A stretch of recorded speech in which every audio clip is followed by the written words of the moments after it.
Я на всю жизнь запомню эмоции, которые проснулись во мне, когда я смотрел вслед этим двум попрошайкам. Глубокая ночь. Мы с другом сидим в машине, едим гамбургеры и картошку из Макдональдса. Тут в окно кто-то робко постучал. Открываю, стоит мужичок, на вид явно из села. А сзади него возле клетчатых сумок стоит пацан лет 10. «Ребятки, помогите, пожалуйста, немножко денежкой, мне сына бы покормить». Как это всегда бывает, во мне проснулось недоверие. Пойдет себе бутылку купит, надоели уже эти алкаши. И я спросил у него: «Так а что ж ты на работу не идешь, как все нормальные люди, чтобы и сына покормить, и жизнь семье хорошую обеспечить? Разве не стыдно с ребенком ходить и попрошайничать?» «Простите».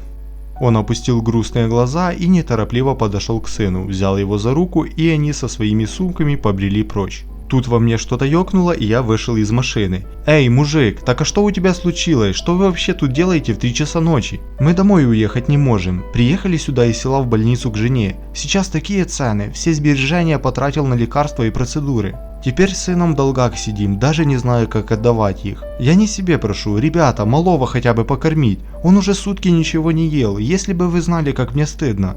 После услышанного мы с другом одновременно выскочили из машины и подошли к окну заказов. «Постойте, мужик, не уходи!» Накупили много еды, впихнули все это им в руки. Мужчина сперва стеснялся, но потом они с пацаном накинулись на еду. Сразу видно, что действительно голодные. Мы стали расспрашивать их, как они будут добираться домой. Мужик сказал, что через 2 часа в их село едет электричка, на которой они попытаются зайцами доехать домой. Я достал из кармана деньги. «Столько вам хватит на дорогу?» «Да вы что, и половины много будет». «Ну держи тогда, может еще в дороге перекусите». «Спасибо огромное, я все верну. Давайте, люди добрые, я номер ваш запишу. Через пару дней я снова сюда приеду и все отдам». «Не надо, поезжайте со спокойной душой. Всего вам доброго».